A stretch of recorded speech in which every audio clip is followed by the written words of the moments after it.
aya hiji deui aya dua deui ari awewe pepencitan hayawan gitu menang henteu awewe mencit ayam mencit bebek gitu teu naon bios kumaha gitu aya kateranganna Ari Abdol nama lalaki anu mencit teh kulantaran lalakina pas kaperengan eueuh atanapi si awewe teh gawe tukang pepencitan jadi profesi tukang mencit gitu sah wae halal biasa we bismillahirrahmanirrahim geresel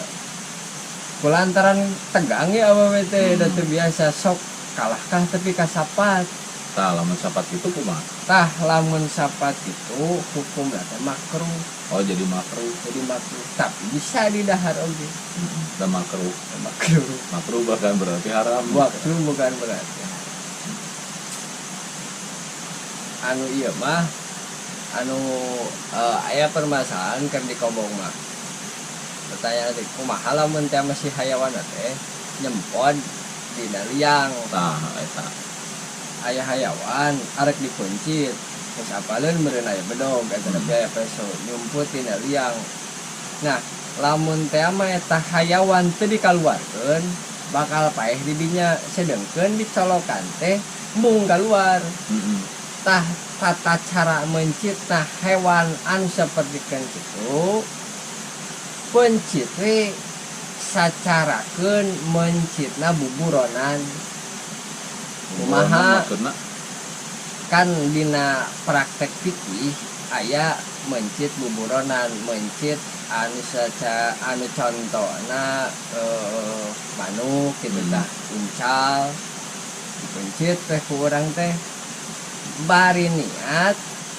entah mana entah naon niat arek mencit ada boga hewan dilatih pikeun moro tah si daging teh halal didahar ku urang nya kitu deui aya hayawan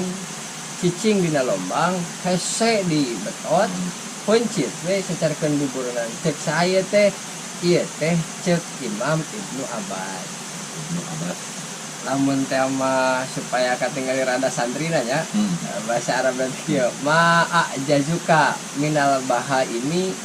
bahwa bimanzilati syai segala sesuatu anu hese ku urang arek dilaksanakeun pepencitan secara biasa maka sok we sadarajat jeung pepencitan buburonan wallahu a'lam.